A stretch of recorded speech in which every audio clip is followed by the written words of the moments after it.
Hey everyone, Julian here. Today I'm going to be showing you how to make the Fred Again vocal lead that you've been hearing everywhere right now, plus a bunch of future garage synths. To go along with this video, I've just dropped a new sample pack called Ultimate Future Garage Synths. The link is at the top of the description on my website. Definitely go check that out. It's these 5 awesome synth kits with bass lines, leads, pads, literally everything to make the whole track, plus the individual loops with tails and without tails, MIDI files, plus the Ableton file for each of these. So I will just play you a few of these. They're all super fire.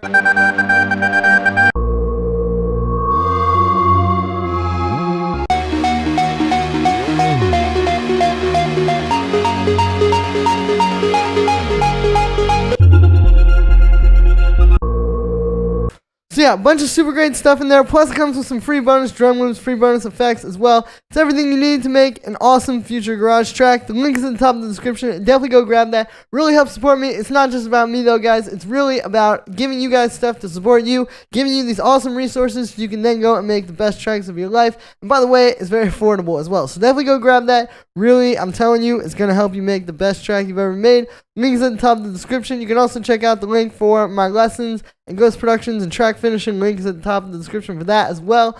Yeah, let's dive in. Alright, so what we have here, I'm going to show you the lead. So the way the lead is made is it's basically an evolved form of like a trance gate that you can pretty much really just do in Ableton. I don't know how to do this in another DAW. So basically what we're doing here is you're going to have, so it's like at the most basic level, it's this vocal lead.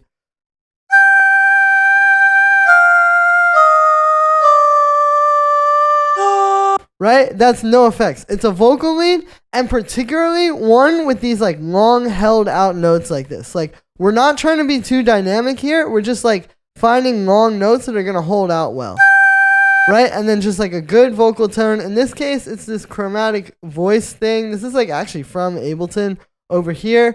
You can use a lot of different things. So you could use like a choir sample. You could use, you could use like a Korg M1 choir if you want. Literally any kind of like vocal thing like that you can just play a long held out note, right?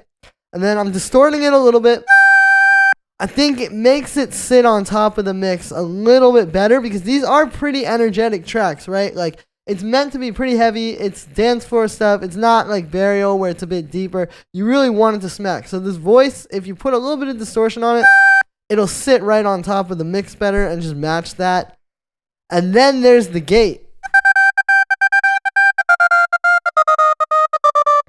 And this is where the really cool texture happens, right? Because you're getting that gate, plus you get these little notes like going into each other with a bit of release. Like that. But then that's being gated as well. And this is very easy to do, but I think to do it this way, you can really only do this the way you got to do it in Ableton. So what we're doing here is you set up this blank operator. Or it's just a bit of white noise, right? Just like white noise, no release or anything.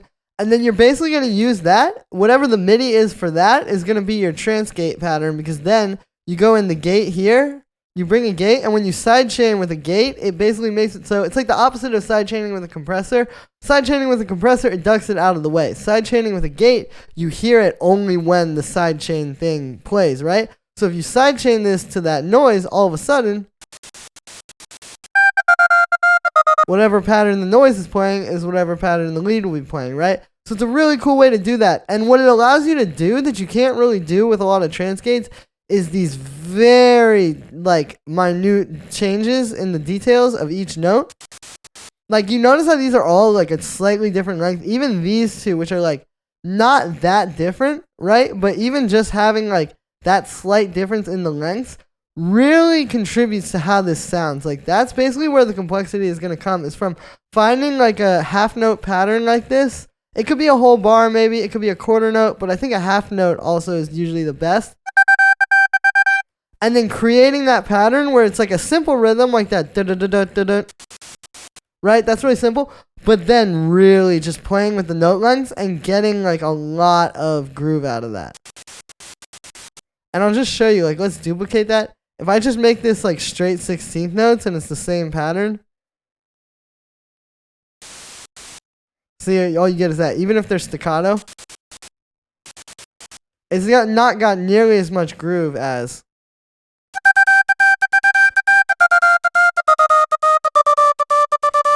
And I think that is like one of those small details that people miss, that if you miss it, it's not going to sound quite the same. And then you're going to be wondering, you're going to be like, well, I did the gate. I don't get why it doesn't sound the same, right? So we've got that. The other thing with the gate is the settings on the actual gate. You got to turn the return down, turn the floor down as well, because like by default,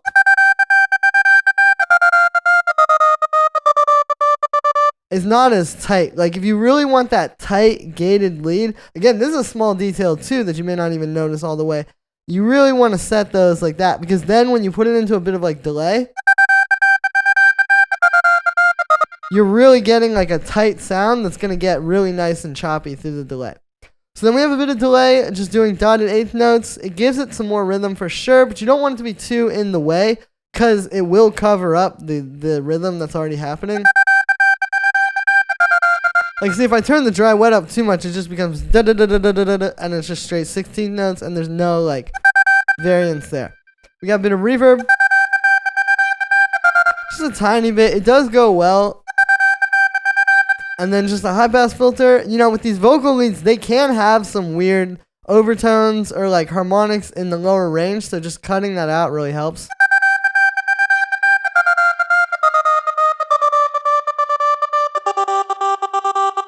And yeah, so that's all you need for the lead. Like I said, it's just a simple minor key melody. You know, this is like we're in the key of G minor here. Okay, so we got root note, minor 7th, 6th, 5th, and then just down to the root note. Like simple notes, long and held out.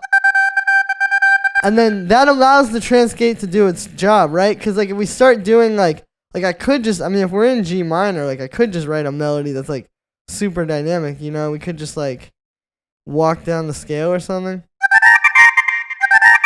But see, it kind of sounds like garbage. It's like the synth patch working together with the notes, right? So then once you have that, as far as the future garage stuff goes, I usually try to get the bass line down.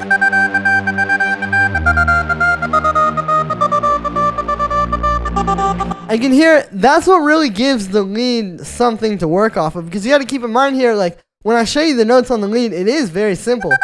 And on its own, it may not even seem, it may not even have that big kind of like anthemic feeling. But then you put it under this like nice G minor chord progression.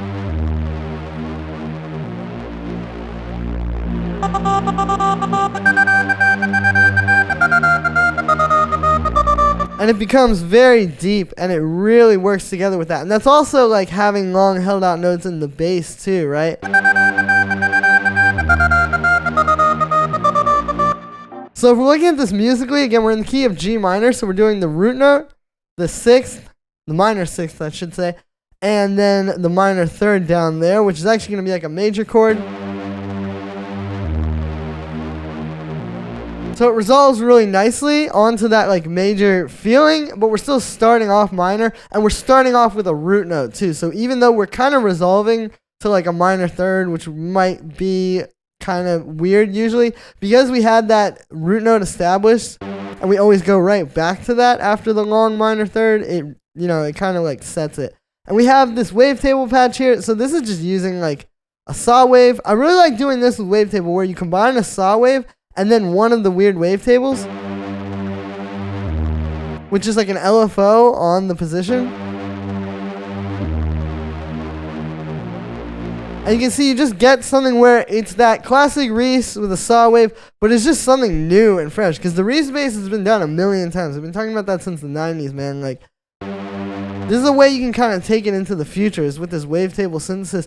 And still using what's always going to work, which is a big, fat, detuned saw wave, right? As the bass with a low pass on it.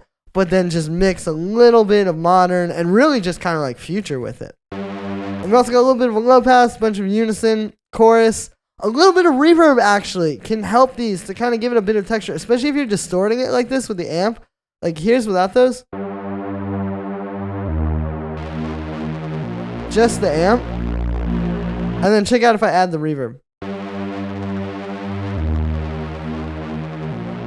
It just kind of gives it a more atmospheric feel without being too much, right? And then we're actually cutting out the like low lows on this since it's a respace. And we're also converting the bass to mono. Important, if I turn that off, see, the stereo feels kind of off. Because you really, like, your ear does not like hearing those, like, maybe from, like, what I'm about to highlight over here, like, up to, like, maybe 600 or something like that. Those frequencies just kind of throw us off in stereo. So, yeah, luckily we got bass mono. Then we have a few pads. And this is an interesting thing with Future Garage, too, is having, like, two pads kind of work off of each other without being too much. So, what's happening here is you have to obviously be very aware of, like, the key you're in and how that key works, or at least just, like, how those scales and kind of, like, intervals should work, right? But once you have that, or even if you just like look it up on Google and just have it on your screen or something, you can do a lot. And that's what these are operating off of. It's really just like, as long as you use notes that are in the same key and the same scale, like, you can do this. You can just have two different pads playing. These aren't even following the chord progression that the bass established. They're just like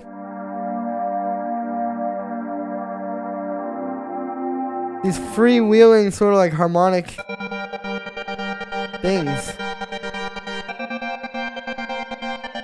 And they use some of the same voices, you know, but it's just like expanding on each other. And then it creates a great thing when they're put together because it's two different synth patches kind of coming together to create like this one big ethereal pad, right? And it comes from a few different things. Like for one of them you can hear is much higher.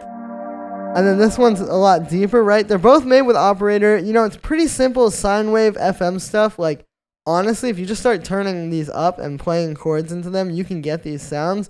But it's really just like, then this one's a bit higher. This one also has the same gate on it as the lead. So you can hear, like, you can really tell that it's two different things, but they come together nicely. But if you really set them up like that, you don't need to do much to have these two together and not clashing.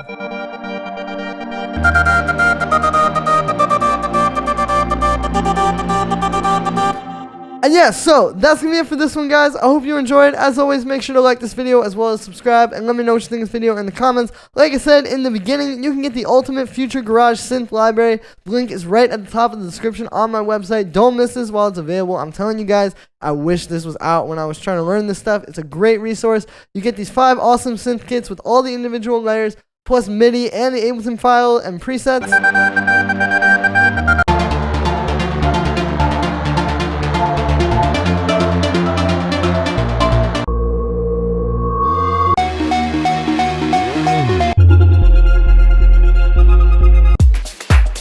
Plus some free bonus drum loops and free bonus effects. It's literally everything you need to make an awesome Future Garage track. And I promise if you grab this right now, this is a great way to make sure that you will make the best track of your life. I'm telling you guys, like, these sounds are all you need. Like, there's so much I could tell you all day, but just better sounds really will take your tracks to the next level, elevate your sound, and really help you get where you're trying to get. So go ahead and grab these, take your stuff to the next level. Thanks for the support, guys. Enjoy, and I'll see you in a day with another video.